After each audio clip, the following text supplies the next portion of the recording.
Fraterno saludo. Contextualizo y explico la palabra del domingo séptimo del tiempo ordinario. La primera lectura está tomada del primer libro de Samuel, capítulo 26, versículos 2 a 23. David perdona la vida del rey Saúl. El nacimiento y la consolidación de la monarquía en Israel se desarrolló en medio de muchos conflictos. El rey Saúl ve en David su rival para heredar al trono y, movido por la envidia y el afán de poder, lo persigue para acabar con él. Sin embargo, David escapa con frecuencia de sus manos, guiado por la mano de Dios. El relato de hoy nos presenta un momento especial en el que David tiene la oportunidad de dar muerte a su perseguidor, el rey Saúl, pero lo perdona, movido por su compasión y el respeto religioso por la vida del ungido del Señor. En aquellos días Saúl emprendió la bajada hacia el desierto de Zif, con 3,000 soldados israelitas, para dar una batida en busca de David. David y Abisai llegaron de noche al campamento. Saúl estaba echado durmiendo en medio del cercado de carros, la lanza hincada en tierra a la cabecera. Abner y la tropa estaban echados alrededor. Entonces Abisai dijo a David: «Dios te pone al enemigo en la mano. Voy a clavarlo en la tierra de una lanzada. No hará falta repetir el golpe». Pero David le dijo: «No lo mates, que no se puede atentar impunemente contra el ungido del Señor». David tomó la lanza y el jarro de agua de la cabecera de Saúl y se marcharon. Nadie los vio, ni se enteró, ni despertó. Estaban todos dormidos porque los había invadido un letargo enviado por el Señor. David cruzó a la otra parte, se plantó en la cima del monte, lejos, dejando mucho espacio en medio. David respondió: «Aquí está la lanza del rey. Que venga uno de los jóvenes a recogerla. El Señor pagará a cada uno su justicia y su lealtad, porque Él te puso hoy en mis manos, pero yo no quise atentar contra el ungido del Señor». Con mucha probabilidad, David a lo largo de su vida cometió muchos crímenes y derramó mucha sangre, como dice el primer libro de las Crónicas al capítulo 22. Y en el primer libro de los Reyes también se dice que él no se dejó ablandar ante los enemigos, no olvidó el mal que le habían hecho. Pero el pasaje que hemos escuchado lo presenta como una persona que también cultivaba sentimientos nobles y generosos. Abisai, sobrino de David, ante la oportunidad que se les presenta, propone una solución correcta frente al enemigo: matarlo con la lanza. Pero David no lo escucha, sino que elige el perdón. Son dos formas de pensar que se contraponen. Abisai representa la manera de razonar con la lógica humana que se orienta hacia la violencia, la venganza, atacar y destruir a quienes hacen el mal porque representan un peligro para la sociedad. Por el contrario, David representa otra lógica, la del perdón incondicional. ¿Por qué es perdonado Saúl? Es porque, dice David, a pesar de ser culpable, permanece para siempre como el ungido del Señor. Por la misma razón, incluso los peores criminales no pueden ser sometidos a tratos inhumanos o degradantes ni ser asesinados. Deben ser amados y ayudados a recuperarse porque son y seguirán siendo ungidos del Señor, uno en quien la imagen de Dios está marcada de manera indeleble aunque se estropee. La elección del perdón hecha por David ya es un paso significativo hacia el amor al enemigo que es predicado mucho más tarde por Jesús de Nazaret. Como veremos en el Evangelio de hoy, Jesús nos invita a ir más allá del perdón. Exigirá a sus discípulos que no solo no hagan daño al enemigo, sino que tomen la iniciativa de reunirse con él para ayudarlo a salir de su condición. La segunda lectura está tomada de la primera carta del apóstol San Pablo a los Corintios, capítulo 15, versículos 45 a 49. Pablo está explicando a los cristianos de Corinto qué sucederá después de la muerte y ha puesto el argumento central. Cristo ha resucitado como primer fruto y después de Él todos nosotros resucitaremos con Él. Pero los cristianos en Corinto se preguntaban también cómo es que nosotros resucitamos, de qué manera, qué pasará con nuestro cuerpo material frágil y mortal. He aquí la explicación del apóstol. Hermanos, el primer hombre, Adán, se convirtió en un ser vivo. El último Adán, es decir, Cristo, se hizo un espíritu que da vida. No fue primero el espiritual, sino el natural y después el espiritual. El primer hombre procede de la tierra y es terreno. El segundo hombre, es decir, Cristo, procede del cielo.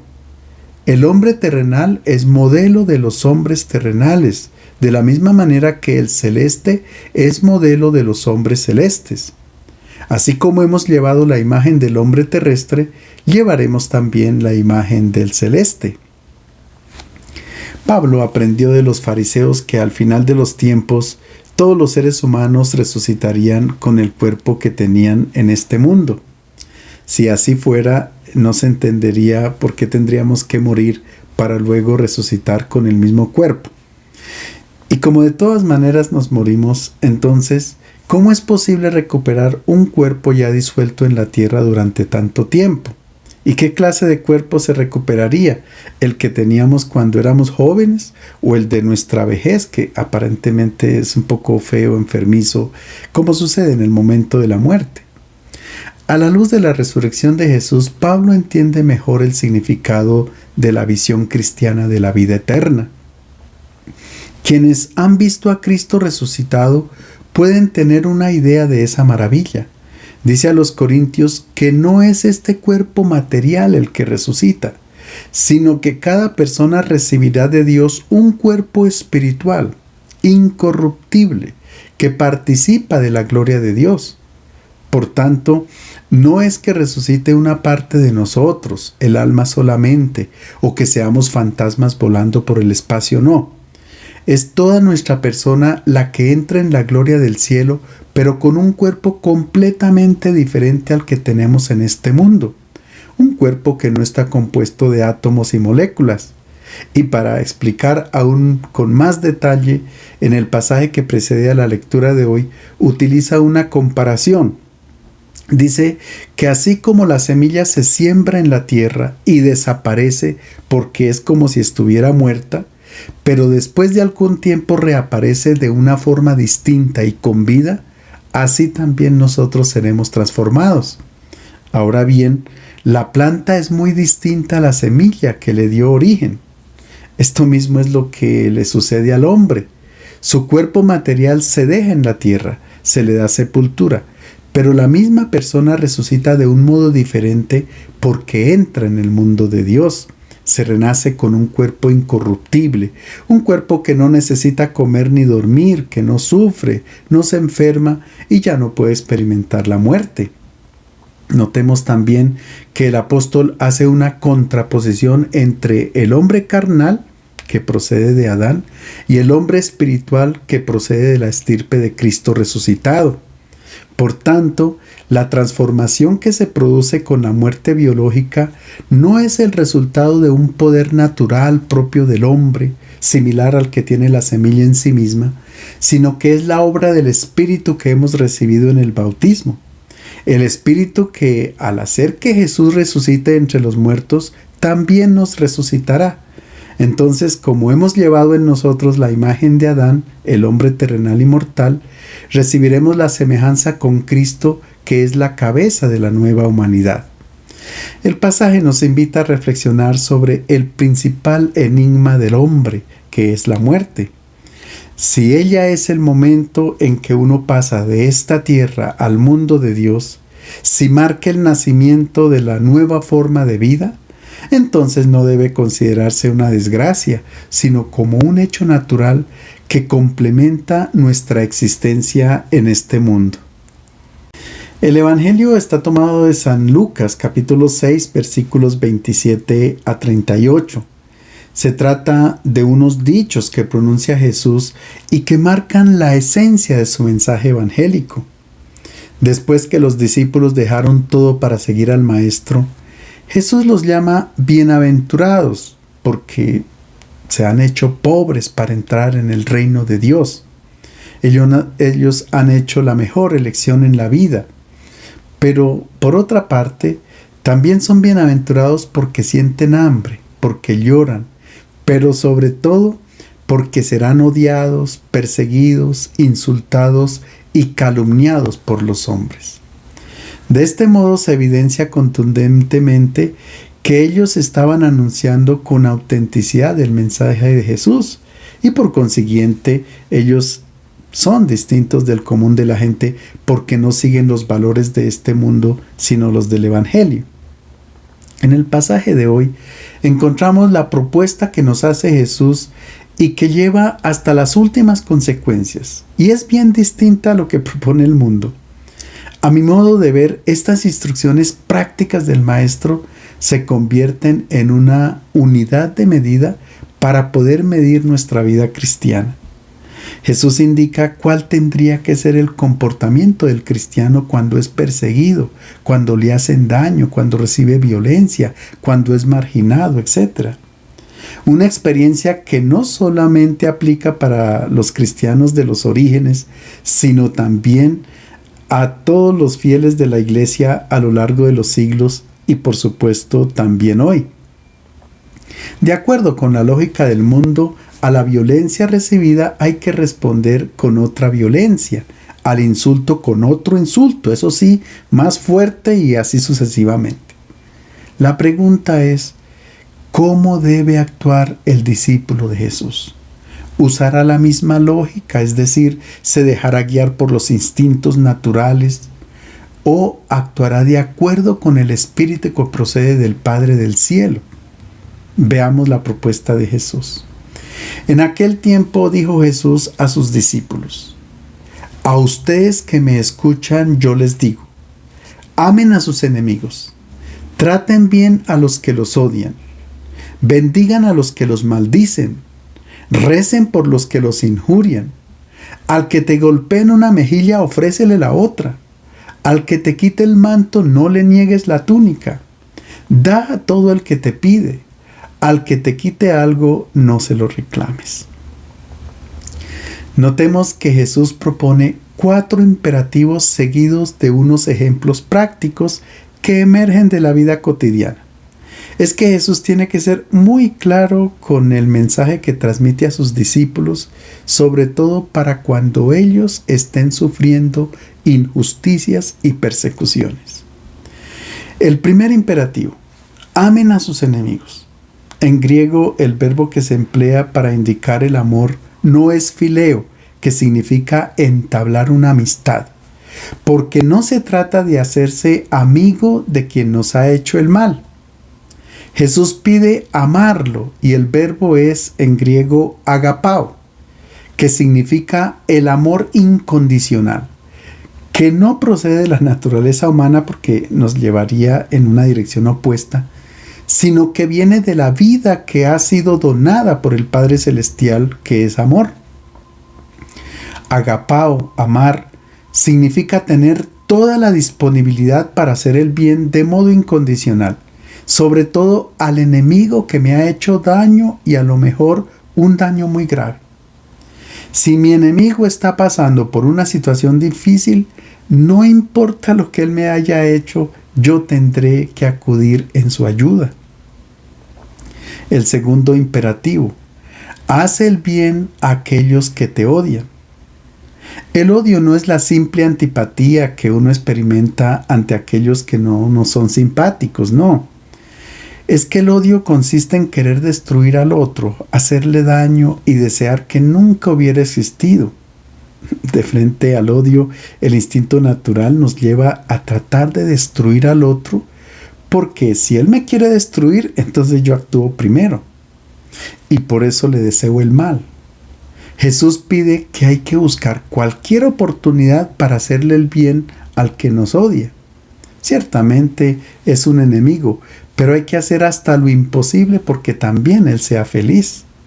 Ahora bien, hacer el bien no significa siempre acariciar o alimentar caprichos, sino actuar con firmeza, porque hay que contribuir para que la otra persona crezca y sea feliz. Es que el discípulo de Cristo no puede hacer otra cosa que amar. Esa es su naturaleza y su esencia. Así como la planta produce frutos de acuerdo con su propia naturaleza, la vid produce uvas, el naranjo naranjas, etc. De la misma manera, la naturaleza del cristiano es la de ser hijo de Dios. Por tanto, no puede hacer otra cosa que amar incluso a quien le hace daño. Tercer imperativo: bendigan a quienes los maldicen. Bendecir significa decir bien, desear vida. Maldecir significa desear el mal y la muerte. Bendecimos a Dios porque reconocemos que de Él procede la vida y a su vez Dios nos bendice dándonos la vida. Por tanto, cuando bendecimos a otra persona, lo que queremos expresar es que ella viva. No que sobreviva, sino que tenga la plenitud de la vida y que tenga gozo. Entonces, cuando el cristiano responde con una bendición al que lo maldice, le está diciendo que desea que viva en plenitud y que sea feliz.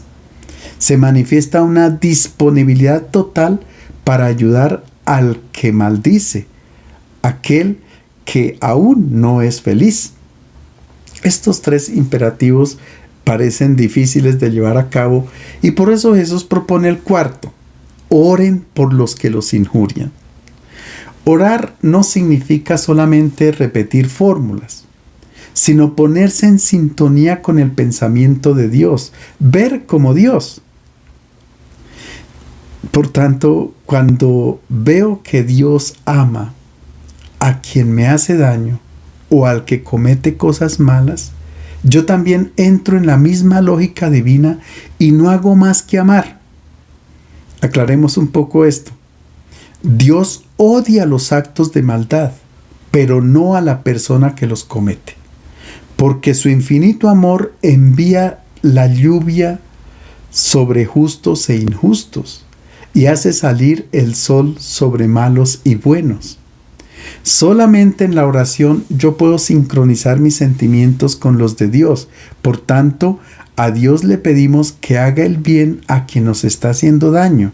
Y esta es la oración que de verdad llega a Dios. Ahora Jesús nos propone 3 ejemplos prácticos.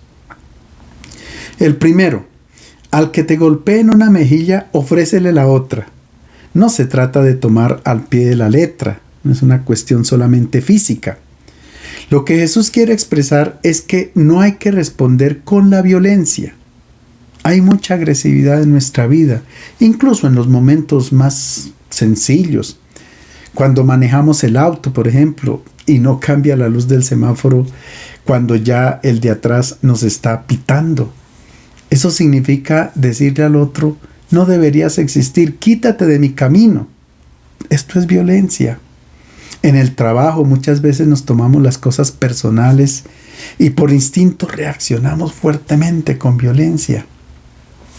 Jesús dice: hay que poner la otra mejilla, es decir, se debe reaccionar con amor y no con violencia.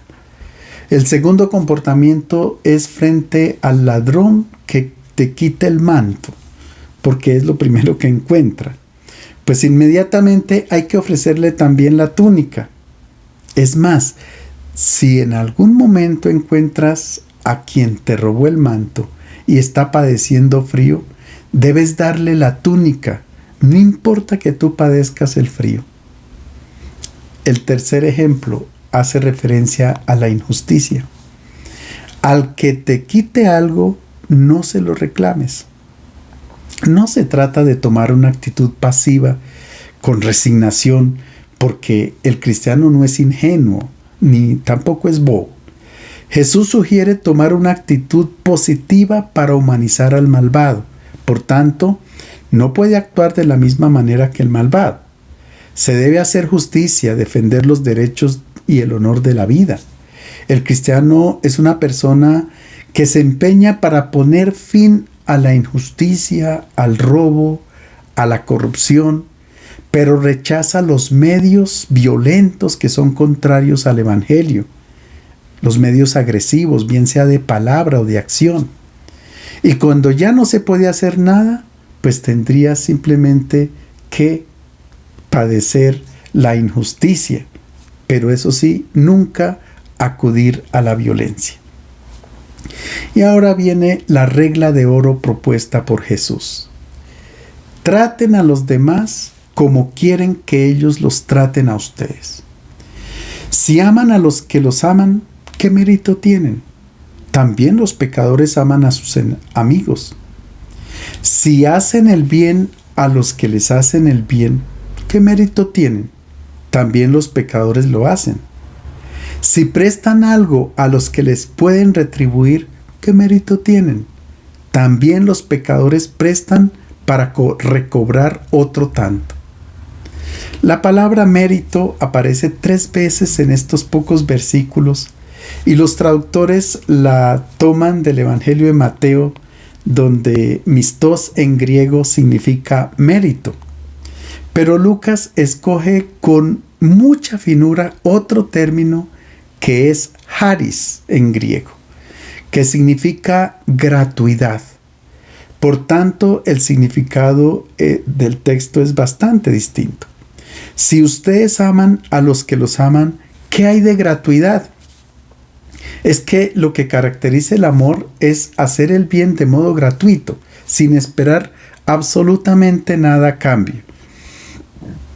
El amor que caracteriza a Jesús de Nazaret es el ágape. Se trata de un amor de donación total hasta el punto de entregar de modo gratuito su vida en una cruz.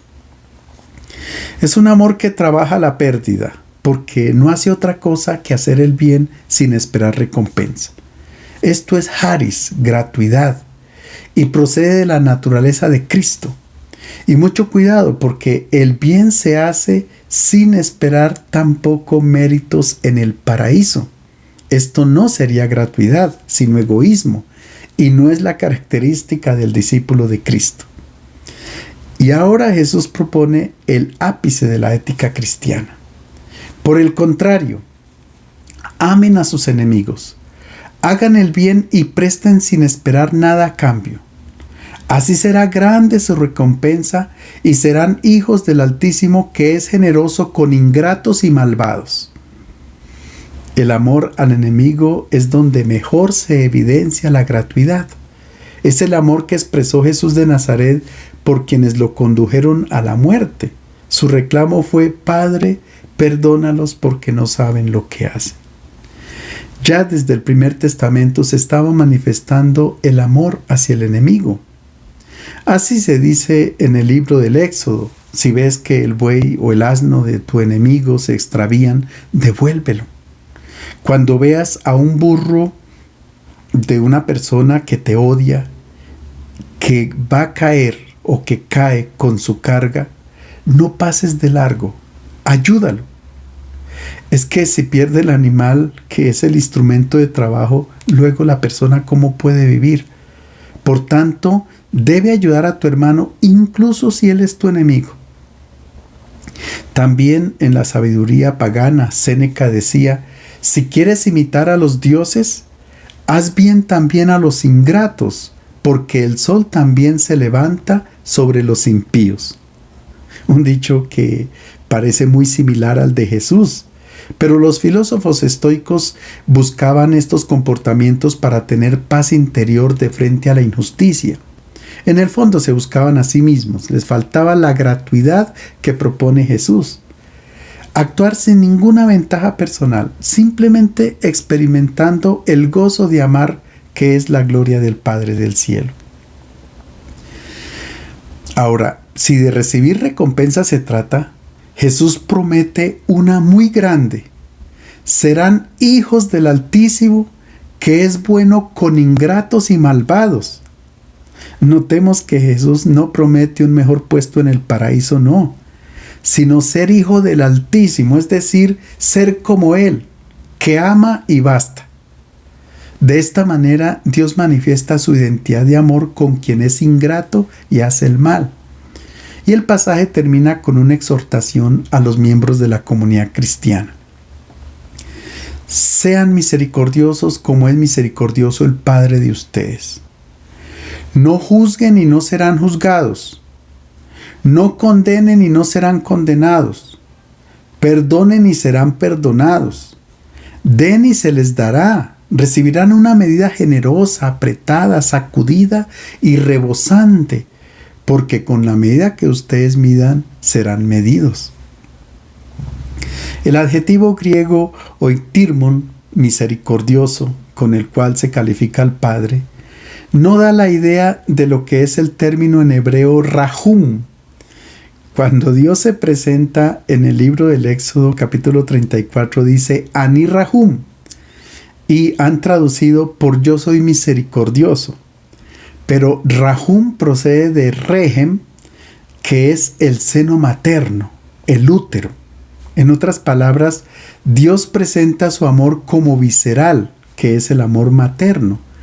No se habla del corazón de Dios, sino del útero, que es femenino, porque el corazón lo tenemos todos, pero el útero únicamente pertenece a las mujeres. Y Dios ha escogido esta imagen para mostrar su amor incondicional por cada ser humano. Como ya hemos dicho antes, Dios odia el mal, porque la primera víctima del mal es quien lo comete, porque el mal deshumaniza. Pero Dios no hace otra cosa que amar a cada hombre a pesar de que realice el mal. Como lo hace una madre, porque el hijo es carne de su carne. En alemán madre se dice Mutter, con la raíz de útero. Cuando un hijo comete algún crimen, ¿qué hace la madre o qué dice la madre? Sí, él hizo eso, pero mi hijo es muy bueno. Ahí ella está juzgando con Rahum, porque es el amor visceral. Esta es una pálida imagen del amor incondicional de Dios para con todos nosotros. Ahora bien, experimentar este amor de Dios para con el ser humano no nos viene de manera espontánea o instintiva, sino que procede de la vida del Espíritu. Por tanto, sería equivocado hablar de un Dios que castiga. A veces imaginamos a Dios como el que da órdenes y si no las obedecemos, entonces ahí mismo Él nos castiga. Esta es una falsa imagen de la identidad de Dios, que es amor y solo amor. Entonces Jesús dice, el hombre está llamado a identificarse con la imagen de Dios porque fuimos creados a su imagen y semejanza, es decir, con la capacidad de amar incondicionalmente. En otras palabras, porque el Padre es misericordioso, nosotros tendremos que ser misericordiosos como Él. Es decir, tendremos que odiar el mal y el pecado, pero amar al malvado y al pecador. Ahora Jesús propone dos comportamientos que hay que evitar y dos comportamientos que hay que asumir. Para evitar, no hay que juzgar ni condenar. No significa que tenemos que pasar por alto las cosas, negar los errores, no. Simplemente es que hay que distinguir entre el juicio que nosotros pronunciamos sobre las personas y el juicio de frente a las acciones. Porque quien juzga es la palabra del Evangelio. Ella es la que dice si una acción humaniza o no. La palabra invita a discernir, pero no condena a la persona, sino a la acción cuando ésta es negativa. Juzgar quiere decir asociar a la persona con su acción malvada que ha cometido, y son dos cosas muy distintas. La acción es totalmente mala, condenable, pero la persona es amable, porque nosotros hemos asumido el sentimiento de Dios. Y ahora veamos las dos órdenes. La primera, perdonen y serán perdonados. El verbo en griego que se emplea para perdonar es apoluiein, que significa desatar, es decir, no amarrar con una cuerda el cuello de las personas que han cometido un error, sino soltarlos, liberarlos de su error, y así también nosotros seremos desatados, liberados. Porque si nosotros amarramos o atamos a las personas a sus errores, terminamos haciendo lo mismo. Nos amarramos nosotros mismos a nuestros propios errores y nunca seremos felices. Para ser feliz tendremos que desatarnos nosotros mismos de los errores que hemos cometido. No es que los neguemos, sino que los asumimos serenamente, porque Dios no nos amarra junto con nuestros errores y luego nos espera para rendir cuentas y castigarnos, no. sino que cuando tomamos conciencia de haber cometido un error, inmediatamente aplicamos el rib, una palabra en hebreo, que quiere decir que lo reparamos y que nunca más se vuelve a caer en el mismo error porque nos hemos soltado totalmente de él. Finalmente, la segunda orden: den y se les dará. Recibirán una medida generosa, apretada, sacudida y rebosante. Dar significa donar todo y convertirnos en bienaventurados. Así como los pobres lo han dejado todo, a ellos se les dará una medida abundante en proporción a lo que han dejado. No es un puesto de honor en el paraíso, absolutamente no, sino que es una mayor semejanza con el Padre del cielo que nos da todo. Entre más nosotros demos, más nos asemejamos al Padre del cielo. Les deseo un feliz domingo.